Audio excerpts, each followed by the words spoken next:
Hi guys, it's Carissa, and I had a very rare opportunity today to shower and put makeup on and get dressed and film a video while the little one is sleeping. So normally I like to hold her while she sleeps if I can help it, and then the times that I am able to put her down and do some of these things, I can only do some of them, not all of them. We are dealing with a little bit of colic and but really not much, not enough to, I'm not complaining whatsoever. In fact, I am one of the only things that can console her when she is able to be consoled. So that just warms my heart. It takes a little bit sometimes, and not everything works every time, but there's nothing she wants or needs more than me when she feels that way. And it's one of the most incredible feelings to know that when she can't be comforted, the only thing that really can comfort her is me. So, oh, she might be waking up. I wanted to do this more structured. I've been making notes in my phone. Truth is, I just don't have the time to make proper notes and make a video, but I still want to create content for you guys, and it does not have to be structured. There's no rules here, right? You guys know I'm a trainer. All this stuff, my editing, just all of it. If you're still here and you're still watching this stuff, then thank you. So a little bit of a postpartum update, and just want to talk about some things that I never knew, I guess, that I'm realizing I never knew about motherhood or breastfeeding or just having babies, and a lot of it isn't necessarily true to everyone, but just some stuff that I've encountered. I did have a 1 week and a 6 week postpartum visit. The 1 week was to check my blood pressure in office after the fact, because I guess a lot of women who have blood pressure issues in general, whether it's during their pregnancy or before and during their pregnancy, which was kind of me, sometimes your blood pressure can take a huge dip after giving birth, and they want to just make sure that I was at healthy levels, not too high, not too low, and I was. I have only lost about 20 pounds and kept it off since the birth. It's like 20 to 25, it fluctuates. I haven't weighed myself in a couple of weeks now because I just don't really care to. I'm not working really towards anything weight-wise right now, even though it kills me. It really affects me and messes with my head. But my doctor said that 20 pounds in 6 weeks, losing it and keeping it off, is wonderful, and she has no complaints. I went there knowing that I was probably not going to get her blessing, but I started to ask her if it would be okay to count carbs or do sort of a moderate low carb diet, not as low as I was doing before. Before I even finished my sentence, she was shaking her head no, and she said, no, you can't. She said you have to decide how long you want to breastfeed for, or just see how long you can breastfeed for, and then you can make those changes. Right now, it's about getting calories in and making sure that you do your number one job, basically. And I appreciate that she's, pro breastfeeding enough to give me that advice, because I've had a lot of doctors who are so pro weight loss that they don't care about anything else that I do. So that was a nice change, even though I feel like I constantly have this cringy, screaming voice in the back of my head that's just constantly reminding me that I have put on a lot of weight and I'm not comfortable. I just feel really gross all the time. I've never been happier. I've never ever been happier in my life. I wouldn't trade this weight gain for what caused it or any of that. And please don't take that wrong. And if it makes you feel better right here, because it offended you somehow, go ahead and give me a thumbs down if that somehow makes you feel better about it. But I just want to be real with you and tell you the truth. And the honest truth is, I'm still a woman, I'm still a person, I'm still somebody's wife, and I want to feel good and be healthy and be the best me I can be for my daughter. And so my goal was always to try and breastfeed to 6 months if I could make it.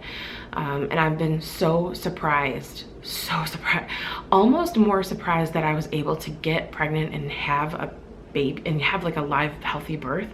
I'm almost more surprised that I've been able to breastfeed, because women with hormone issues usually can't.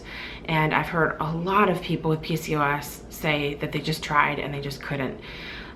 So I'm so grateful for that opportunity, because I know there are so many women who don't have hormone issues or didn't have trouble getting pregnant who couldn't breastfeed for one reason or another. There's a list, I could list for like an hour. I could sit here and talk about reasons women can't make that work, and I somehow have been able to. In fact, this week I have exclusively breastfed all week. It's Thursday. So, I mean, it blows my mind. It blows my mind. So that's my goal. I want to do that until at least 6 months. And my heart breaks a little bit because I don't want to put a timeline on it. I don't want to have an end date. I want to do what feels right for us. But that also hurts because every second of every day I feel like I'm losing my mind a little bit over my weight gain. I'm pretty sure I gained about 55 pounds. I don't remember because towards the end it was fluctuating a lot. And they weighed me for my medications when I got to the hospital, and I think that I weighed like 292 or something. I don't even remember. I remember looking at the scale and wanting to remember that. We had actually eaten a huge dinner because we were instructed to. So it was the end of the day and I ate a huge dinner, so that probably wasn't my true weight, but that's what my doctor's office was going by. So that means I've lost even less than 20 pounds or 25 pounds if I didn't actually weigh that truly, you know, before I gave birth, which really doesn't matter. None of this matters that much. But I worked really, really hard for a couple of years to do what was best for my body most of the time, you know, to try and get to a healthier weight. And now that I have this little person that she just means so much to me, I feel like I don't even know. And please don't take this the wrong way. If you're still trying to conceive, I would have probably felt offended by this if I had heard somebody say it. But truly, when I look at her and when I, you know, go through my days, I just feel like I didn't even matter before she was here. Like, what did I matter before? Because I just can't even I feel like I don't even understand what my life was before she was here. It's just crazy. So she is my priority. So feeding her is my priority, and but at the same time, being healthy for her and being here for her is as well.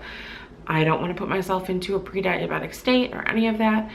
So I know a lot of people would be like, oh, so why don't you just eat healthier and, you know, you can still lose weight while breastfeeding. Listen, I can't count calories. I can't plan meals. She does have me on a very demanding schedule. If I can't just pick something up and eat it without having to really prepare it in any way, it won't get eaten a lot of the time in my home. And I will have people come over to help me sometimes or whatever, and I'd almost rather just spend the time with them and visit with them, because it is a little bit isolating to be stuck in the house. It's flu season and the flu is so bad this year. I don't want to go anywhere with her. It's so unnecessary to take her anywhere at this point. So, you know, it is a little bit isolating, and it's nice to have visitors, and the time that they are here, that's time I'd rather spend with them. If I do decide to make something to eat, you know, in that little span of time, that's fine, but I can't depend on that for weight loss. I also can't make things with my blender or my salad spinner when she's sleeping because it will wake her up. So I'm working on it. I hand washed a few leaves of lettuce the other day and made a salad, and I was starving a little while later, and I did not know that breastfeeding made me so ravenous. I'm hungrier now than I was when I was pregnant, and I really didn't expect that. So so that's something I'm working on. I didn't want this whole video to be about that, truly, because I don't want it to seem like it's a bigger deal than it is, but I do want you to know that it is always on my mind. It's like probably the biggest mental struggle that I have right now. I've been really lucky and fortunate not to have to deal with any kind of postpartum depression, which was another fear of mine. I know I'm not out of the woods yet with that, and so that's why I worry a little bit about my focus on weight loss, but I'm not doing anything about it either at the same time, so it's like I really can't worry that much about it.